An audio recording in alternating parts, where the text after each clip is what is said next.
This is TWiT. So when I was in Congress 2 weeks ago,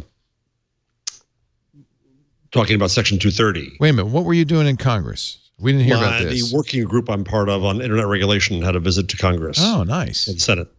So I met one senator and some staffers, and a lot of discussion from one of them about Section 230, which I can talk about at more length in a minute because I just finished a book about it. Sorry, but that threw me off completely. What was I saying? You were in Congress talking to senators, representatives about that. The fear is that Section 230 is going to die because you now have the right going after the tech platforms because they're being mean to the conservatives. Just to explain, Section 230 is the safe harbor protection of the Digital Millennium Copyright Act, which means that platforms are protected against lawsuit. This is something that in Europe has now been thrown out. Right. Okay. So there's a new book out. That was your footnote. Called The 26 Words That Created the Internet. Wow. Just finished. It's a good book. By Jeff Kossoff. It's a very good book. Did you read it too, Matthew? I have skimmed it.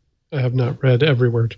So he really breaks down Section 230. The thing that's really been irritating over the last little while is that even some media outlets have been getting Section 230 wrong, describing it incorrectly. Oh, I got it wrong. It's not the DMCA. It's the Communications Decency Act, first of all. Yeah. It's all that's left of it. Apologies, yeah. No provider or user of an interactive computer service shall be treated as a publisher or speaker of any information provided by another information content provider. In other words, platforms are not responsible. So it protects them from liability effectively. But there's this argument that the right in particular has been trying to push that that requires the platforms to be neutral, which it doesn't. No, not at all. It just says you're not responsible.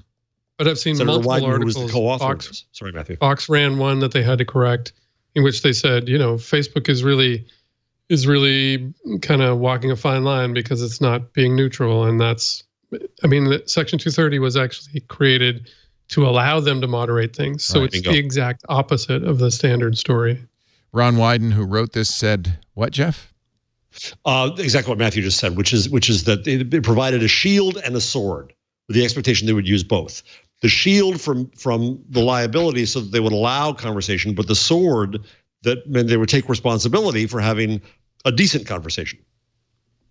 Wow. I like Ron Wyden. That's a very good description. It's the last smart thing Congress did. Yeah. It also actually said that would hopefully create room for tools that users could use to moderate content themselves, which of course we have not seen any of, but that's the kind of— a little bit on Twitter, That's a footnote, yeah. Yeah, exactly, I agree. So the fear now is that with the right and the left both going after the platforms, left because they're big evil capitalist companies, right because they think that they're being mean to us and taking stuff down, that no one's going to stand up for 230. And so recently, FOSCA, CESA, whatever it was a carve out of 230 about child pornography or child sexual trafficking. Yeah. Thank you, trafficking. Yeah.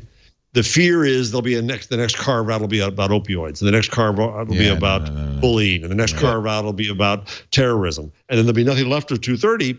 And then what you're going to find is that the platforms that enable conversation, including, by the way, like Wikipedia, places like that, will be so fearful of liability that they will cut off the conversation that the internet is enabling. So that was one of the arguments about Section 230. Like Facebook and Google, can do whatever they want. They're massive companies, but Section 230 also protects us. Everyone with a blog, everyone with a website, protects TWiT, every newspaper with a comments section. Yeah, this is a great infographic from the Electronic Frontier Foundation and Craig Newmark's Craig Connects on CDA 230. It talks about the law, but then it says, what if there were no CDA 230 to protect online speech? And here's the consequences. Sites like Huffington Post, Facebook, Twitter, Google Plus, and Reddit. Well, they'll have to take off the Google Plus. Could be sued every time a user crossed the line. Need to update that. Innovation would be diminished as new social media platforms and products would face new legal obstacles to getting started. Sites would have to pay for lawyers to review content. Yeah. Every post.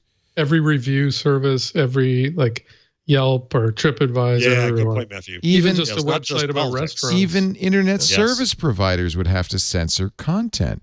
And they do have examples of countries that don't have this protection, Turkey and Thailand, and what the consequences are.